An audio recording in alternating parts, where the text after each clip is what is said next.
작가 최철규 작가를 통해서 만화로 읽는 철로 역정이 기독교 서적으로 출판돼 가지고 5만여 권 이상이 팔리게 됐습니다.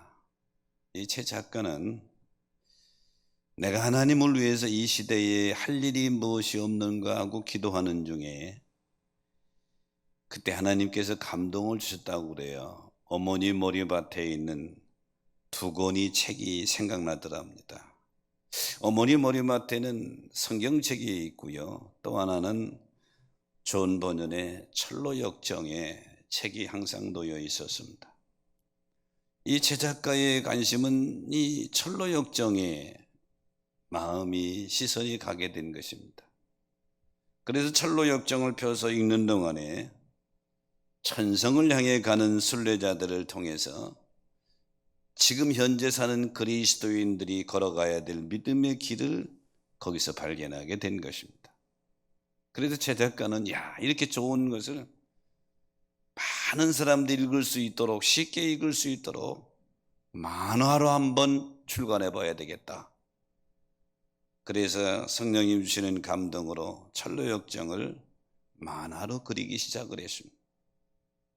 그런데 손가락 인대가 끊어져서 더 이상 작업할 수가 없는 것입니다. 최 작가 마음속에 원망하는 마음도 생긴 것입니다. 하나님, 제가 이 철로 역정을 만화로 그려서 많은 사람들에게 신앙의 여정을, 믿음의 도움을 주려고 그러는데 왜 그러십니까? 그러다가 하나님의 인도하심을 깨닫게 된 것입니다. 14개월 동안 그림을 그리지 못하던 그 기간 동안에 최 작가는 무엇을 할까 그러다가 철로 역정 원작을 100번 정도 읽었다고 그래요. 읽으면서 자기가 지금까지 그린 그림과 글에 큰 실수가 있었다고 하는 것을 깨닫게 됐습니다. 그는 어떻게 했느냐면, 신앙심이 깊어지면 나의 의로 인해서 천국에 간다고 써놓았던 것을 발견하게 된 것입니다. 최 작가는 그래서 눈물로 울며 회개하고 수정 작업을 했습니다. 그리고 나서 그는 고백하기를, 천국은 하나님의 은혜로 가는 것이고 우리의 의는 천국 가는데 1%도 도움이 안 된다. 100% 하나님의 은혜로 가는 것이다. 이렇게 고백했는데요. 이 만화로 읽는 철로 역정이 작년 2월에 출간했습니다. 그런데 1년 만에 5만 권 이상이 팔리는 베스트셀러가 된 것이죠. 이 최철규 작가는 이 만화로 읽는 철로 역정을 글과 그림을 쓰면서 많은 어려운 일을 겪었지만 끝까지 고난을 인내함으로 견디며 이루어냈더니 하나님의 축복하셔서 많은 사람들에게 사랑받고 본인도 신앙이 많이 엎디는 그런 결과를 가져왔다. 이렇게 고백했습니다. 우리 삶에 인내 없이 되어지는 것은 거의 없습니다. 인내 없이 열매를 맺는 것도 없고요. 인내 없이 성숙되는 것도 없습니다. 오늘 제가 야고보서를 봤는데요. 야고보서는 그 당시 핍박을 피해서 로마 각 지역으로 흩어진 기독교인들에게 보낸 야고보의 서신입니다. 물론 야고보는 예수님의 형제였고요. 이 스데반 순교 이후에 기독교에 많은 박해가 오니까 흩어질 수밖에 없었습니다. 흩어져 있는 디아스포라 기독교인들에게는 많은 시련과 역경이 그들에게 겹쳐왔습니다. 이런 가운데 있는 그들에게 인내하면서 신앙을 잘 지켜 신앙의 성숙을 가져오도록 권면하는 내용이 야고보서의 핵심을 이루고 있습니다. 그러면서 본문은 시험을 만나거든 온전히 기쁘게 여기라. 오늘 본문 2절에 보니까 내 형제들아 너희가 여러 가지 시험을 당하거든 온전히 기쁘게 여기라. 이렇게 명령하고 있고요. 왜 시험을 당했는데 기쁘게 여기라고 하느냐. 3절에 보니까 이는 너희 믿음의 시련이 인내를 만들어내는 줄 너희가 알미니라. 그리고 이어서 4절에 보니까 인내를 온전히 이루라. 이는 너희를 온전하고 구비하여 조금도 부족함이 없게 하려 함이니라. 이렇게 말씀하고 있죠. 저는 오늘 본문의 말씀을 가지고 인내의 축복이라는 제목으로 은혜를 나누고자 하는데요. 인내의 축복의 첫째는 인내는 믿음의 시련을 통해서 얻어지는 것입니다. 오늘 보면 3절에 보니까 이는 너희 믿음의 시련이 인내를 만들어내는 줄 너희가 알미니라 그랬어요. 여기 시련은 원문의 의미는 연단을 의미합니다. 마치 금과 은을 뜨거운 불 속에 녹여서 그 진위를 평가하는 것과 같은 것입니다. 성도는 믿음의 시련을 통해서 하나님 앞에 자기 믿음을 증명하는 것입니다. 인내라고 하는 원문의 의미는 어떤 상황 아래서 흔들림이 없는 그런 상태를 나타낼 때 이 단어를 쓰게 됩니다. 이 종합해서 보면 믿음의 시련이 성도들에게 인내를 만들어내고 이 인내를 통해서 성도들은 참된 그리스도인의 모습을 갖춰간다, 그런 의미인 것입니다. 베드로 사도는 베드로전서 4장 12절로 13절에 보면 사랑하는 자들아 너희를 연단하려고 오는 불시험을 이상한 일 당하는 것 같이 이상히 여기지 말고 오히려 너희가 그리스도의 고난에 참여하는 것으로 즐거워하라. 왜? 이는 그의 영광이 나타나실 때, 주님 재림하실 때 너희로 즐거워하고 기뻐하게 하려 함이니라. 이렇게 말씀하고 있죠. 그러므로 사랑하는 여러분, 우리가 믿음의 여정을 가는 길에 시험, 시련은 즐거운 일은 아니지만 그 시험과 시련을 통해서 우리에게 인내가 만들어진다. 사랑하는 여러분, 광야는 어떤 것입니까? 먹을 것도 마실 것도 입을 것도 누울 것도 없는 것이 광야입니다. 그런데 이 성경을 보면 하나님은 자기 백성들을 이 애굽에서 해방시켜서 가나안 땅으로 가는 길에 광야로 들여보냈습니다. 왜 광야로 들여보냈을까요? 그것도 자그마치 40년을 광야길을 걷게 했습니다. 광야는 환경은 어렵고 힘들지만 하나님이 살아계심을 체험적으로 만날 수 있는 곳이 광야입니다. 출애굽한 이스라엘 백성들에게 하나님의 역사와 하나님이 살아계심을 체험하는 위대한 배움터가 광야인 것입니다. 거기서 만나를 먹으면서 구름기둥 불기둥을 자기들이 보호하는 것을 보면서 적군과 싸워서 승리하는 경험을 하면서 거기서 하나님이 자기들과 함께 한다고 하는 놀라운 역사를 경험하게 되는 영적인 학교입니다. 그리고 나서 봤더니 신앙의 위대한 인물들은 거의 다 광야를 통과했습니다.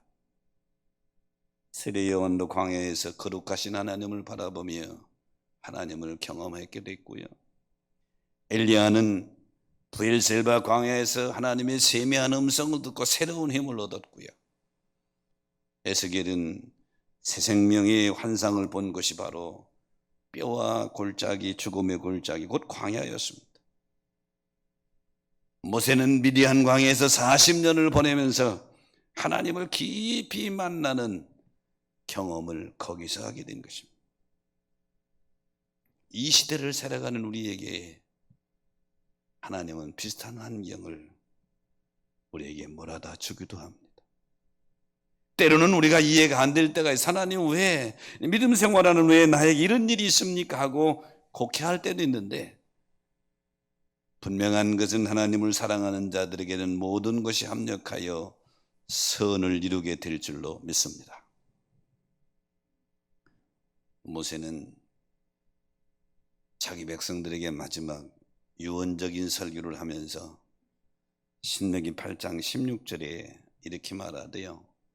내 조상들도 알지 못하던 만나를 광야에서 내게 먹게 하셨나니 이는 다 너를 낮추시며 너를 시험하사 마침내 내게 복을 주려 하심이니라.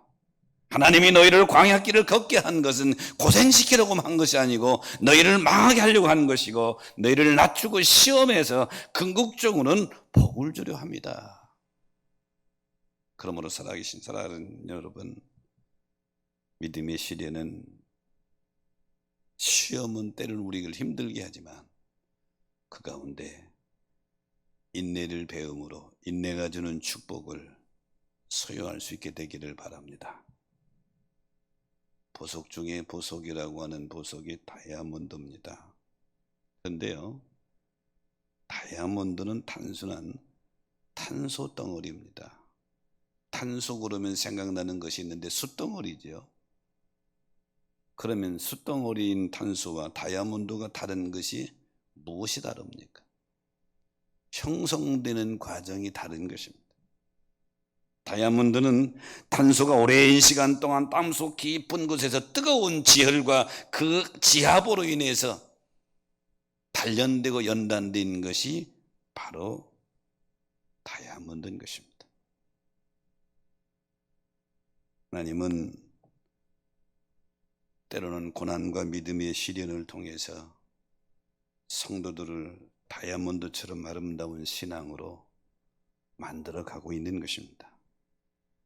시편 기자는 고난을 통해 단련된 구약의 요셉의 생애를 이렇게 표현했습니다. 시편 105편 18절 19절에 보니까 그 발에 착고에 상하였으며 그 몸이 쇠사슬에 매었나니 곧 여호와의 말씀이 응할 때까지라. 그 말씀이 저를 단련하였도다. 고난 속에 인내한 결과 요셉이라고 하는 위대한 인물이 만들어졌다고 하는 것입니다. 만약에 요셉의 애굽의 43년이라고 하는 고난의 기간이 없었더라면 그에게 애굽의 총리의 자리도 없었을 것이고 믿음의 위대한 위인의 자리도 없었을 것입니다. 위대한 업적을 남긴 사람들은 공통점이 있는데 대부분 역경을 극복한 스토리를 가지고 있다고 하는 것입니다. 에딘슨은 청각장애인입니다. 그럼에도 30살에 축음기를 발견했고요. 존 밀턴은 시각장애인입니다. 그러면서도 신라권, 복랑원, 투사 삼손이라고 하는 3대 명작을 낳았고요. 존 버녀는 우리가 잘 아는 철로역정을 어디서 썼습니까? 감옥에서 쓴 거예요. 옥중에서 쓴 것입니다. 이들 모두는 삶의 장애와 고난 때문에 낙심하지 않았습니다. 삶을 포기하지 않았습니다. 오히려 주님을 의지하고 극복함으로 영향력이 있는 인생의 주연이 되었던 것입니다. 시련이 없는 인생은 없는 것입니다. 시련이는 하나님께서 인간을 다듬어 가시기 위한 하나님의 도구이며 하나의 과정입니다. 영국 속담에 이런 말이 있어요. 찬잔한 바다에서는 좋은 뱃사공이 만들어지지 않는다. 파도가 없는 잔잔한 바다에서는 훌륭한 뱃사공이 나올 수 없다는 것입니다.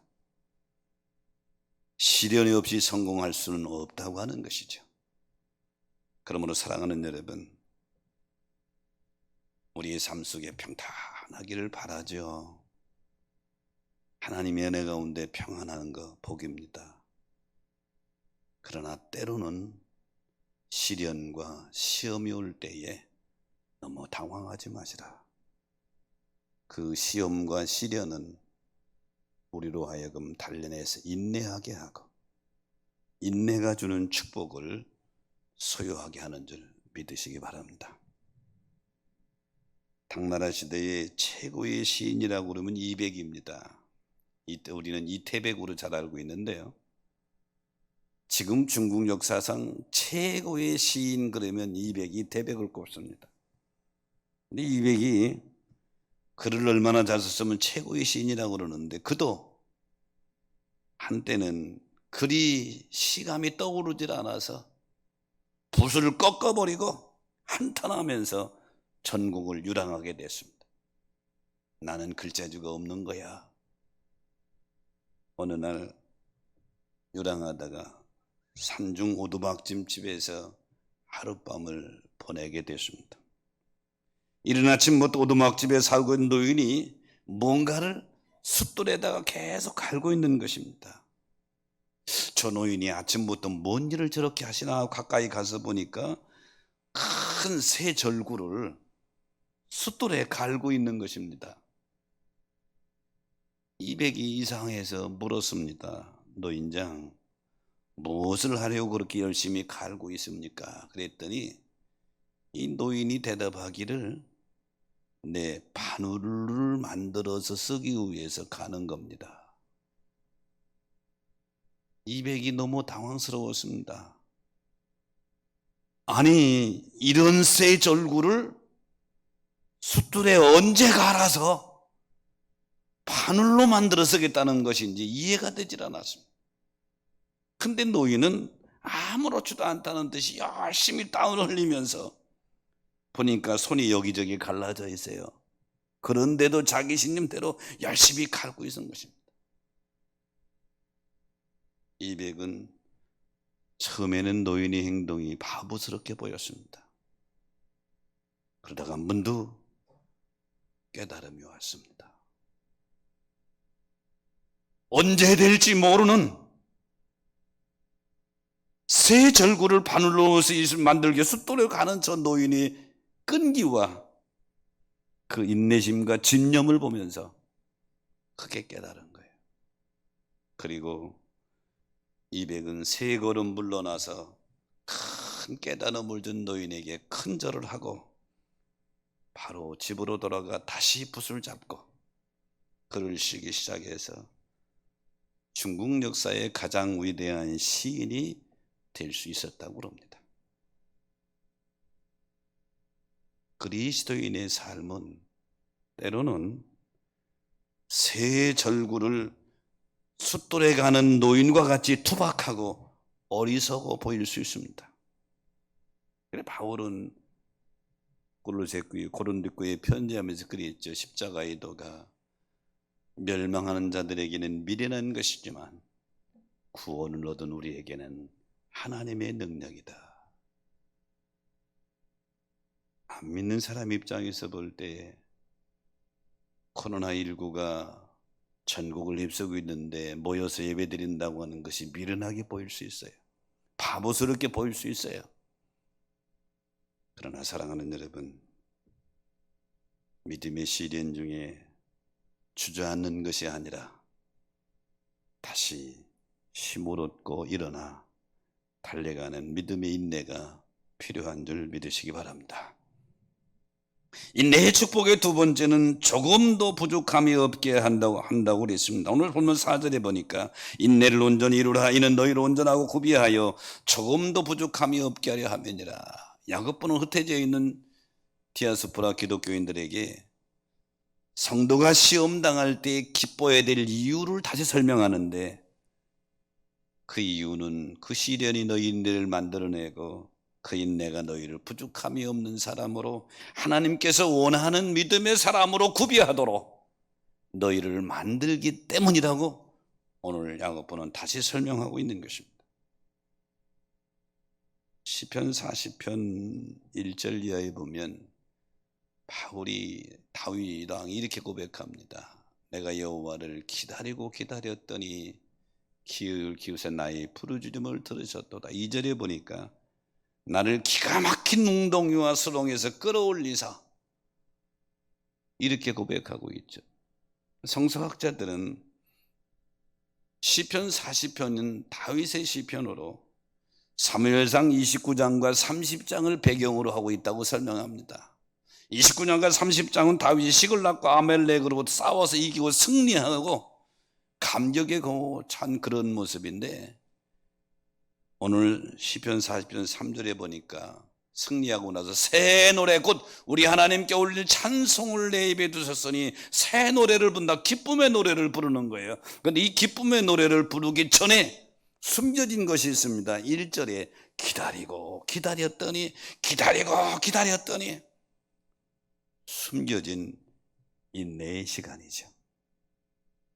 다윗이 숨겨진 인내의 시간을 보내고 나니 하나님이 그를 도우셔서 대승리의 이 놀라운 역사를 주셨다고 하는 것입니다.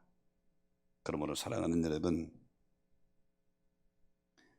인내가 주는 축복의 두 번째는 우리를 연단시켜서 부족함이 없는 하나님의 사람으로 만들어 가신다, 그런 말씀입니다.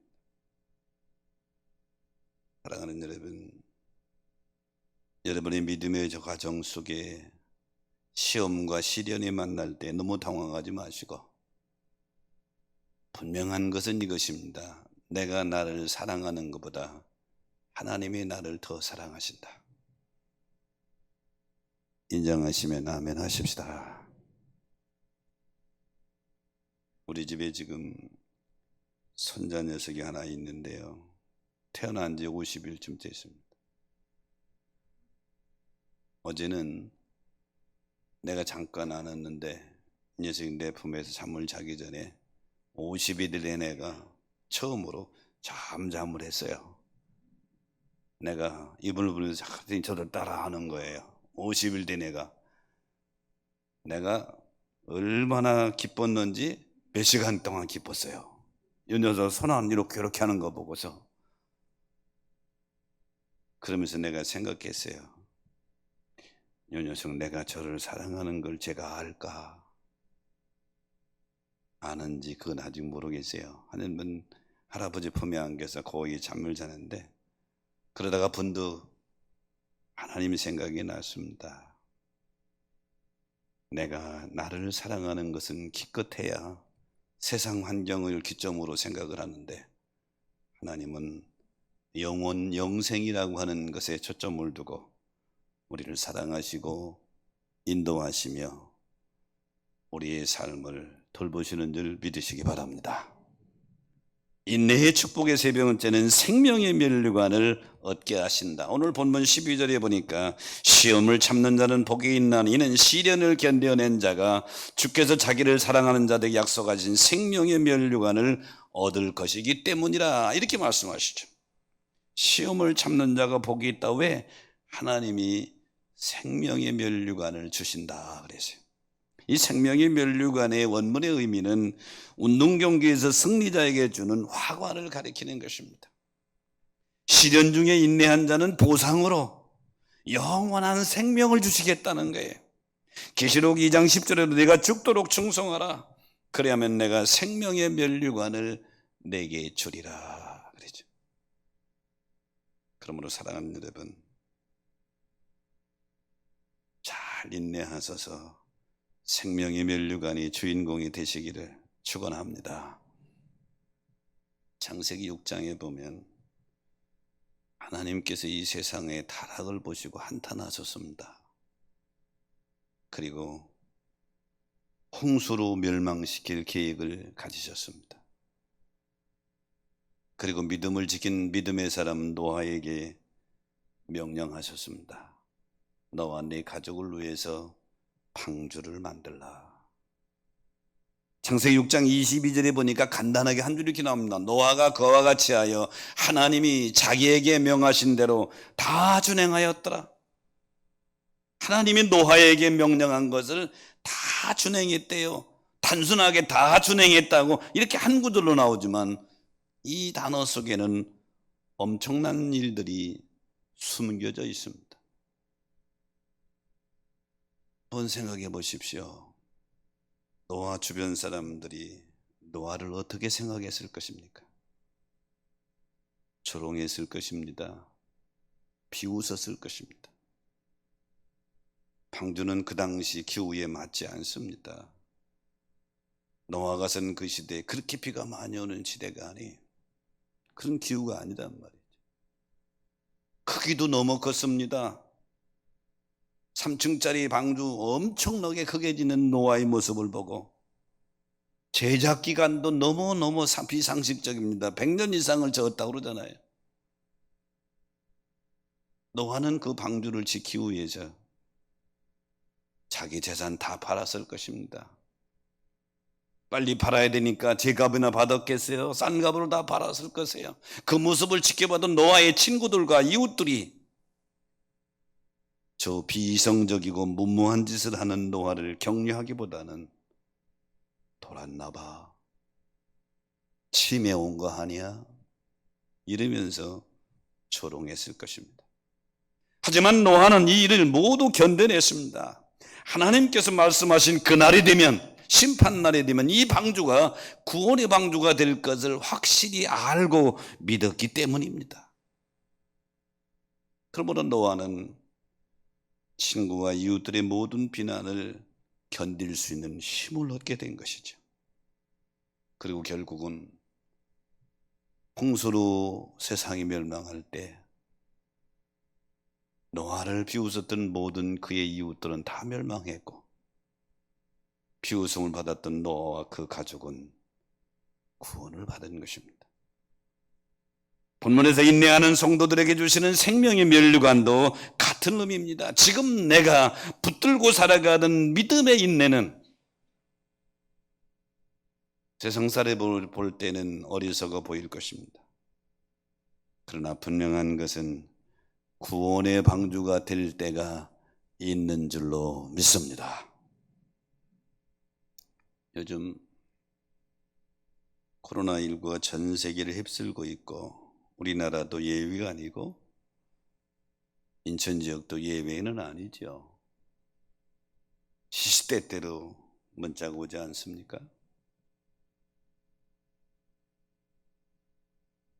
교회가 또 주 타켓이 되다시피 해서 아주 얼마나 언론에서도 또 보도하는지 몰라요. 그런데 뒤에 나가서 식당을 가보면 촉촉촉촉 앉아서 마스크도 안 쓰고 다 그러는데 거기는 얘기 안 하고 교회만 그렇게 자. 여러 가지 이유가 있겠지만 그러다 보니까 교인들이 무수수 떨어지고 흔들립니다. 현재 우리 교회 현장 예배에 참석하는 인원은 30%에서 40% 왔다 갔다 그럽니다.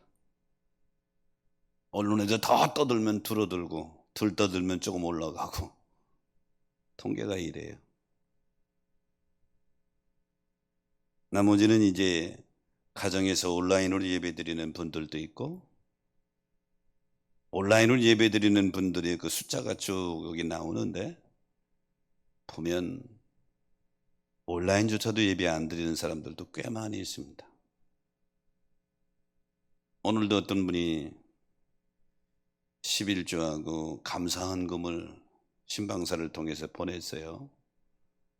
그리고 내가 나이가 많아서 다른 성도들에게 누가 될까 봐 난 집에서 예배 드리는데 너무 교회가 가고 싶어.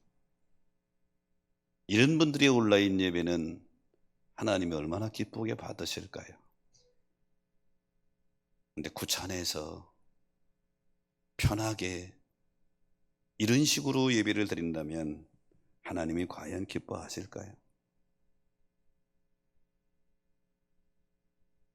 코로나 위기 전염병 위기를 통과하면서 이런 생각을 해봤습니다. 하나님이 죽음 우리의 믿음을 저울질하시는 것 같다. 한번 흔들어 보니까 우수수 떨어지거든요. 바라기는 전염병의 위기든지 기근이든지 어떤 환난 중에 있다 하더라도 믿음만은 지키시기를 축원합니다. 그래서 여러분의 믿음이 생명을 면류관을 얻는 믿음까지 이르게 되기를 주의 이름으로 축원합니다. 마라톤 전 군수가 42.19km죠. 우리 교회도 마라톤 전 군수를 뛰는 분들이 몇 분 있는 걸로 아는데요. 마라톤을 하는 선수들이 넘어야 될 한계점이 있답니다. 이 42.19 100리 이상을 뛰다 보면 아무리 마라톤으로 단련된 선수라 하더라도 한계점이 있대요. 그 한계점을 데드 포인트라고 그럽니다. 죽음의 시점이란 말이에요. 곧 죽을 것 같은 한계점, 목이 타고 가슴이 터진 괴로움이 더 이상 떼낼 수 없는 언젠가 마라톤 선수 인터뷰하는 거 보니까 너무 힘들어서 옆에 지나가는 차에 뛰어들고 싶었다. 죽고 싶을 정도로 그런 힘든 시기가, 그걸 데드 포인트입니다. 죽음의 점이라는 얘기죠.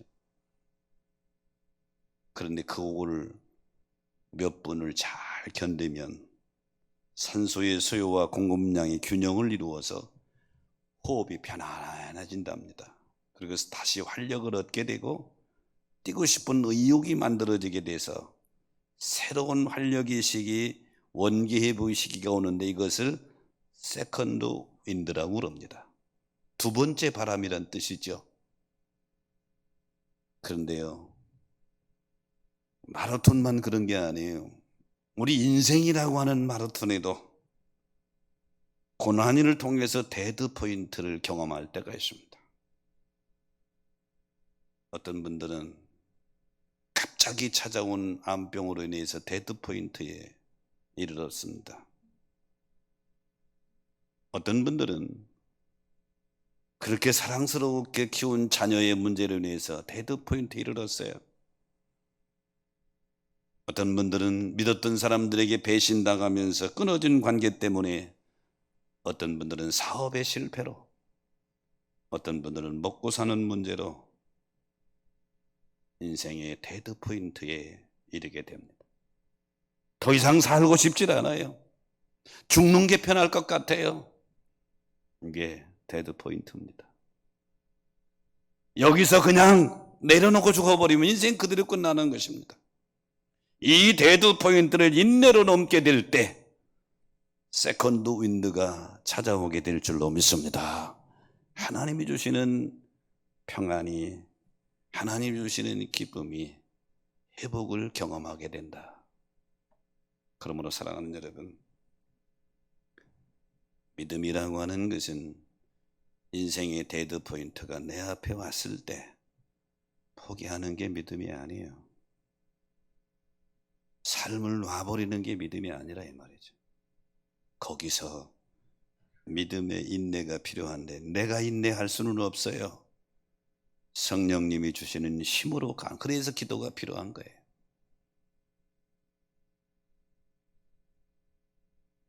인내가 우리에게 축복인 줄 믿으시기 바랍니다. 인내가 복이라 이 말이죠. 중국 역사에 위대한 임금 중에 하나가 순임금이지요. 이분이 하루는 신하들을 불러놓고 명령을 했습니다. 전부 망태기 하나씩을 주면서 밖에 온물에서 여기다 물을 하나 가득 담아오라고 그랬습니다. 근데 여러분, 망태기에 물을 부으면 물이 있어요? 붓는 순간에 다 쭉쭉 빠져나가 버리죠. 그게 망태기예요. 그 신하들이 망태기를 들고 나가면서 이거 불가능한 일을 임금님이 시켰단 말이에요. 그러니까 속으로 그래서 우리 임금님 이상하다. 치매가 오셨나 봐. 그러다 같이 부르고 가버렸어요. 왜? 할 수 없는 일이니까요. 망태기에 어떻게 물을 하나 담아와요. 근데 오직 한 신하만이 우물가로 가서 종일 망태기에 두레박으로 물을 퍼다 묻는 겁니다. 계속 부문 나가고 그래도 계속 왜?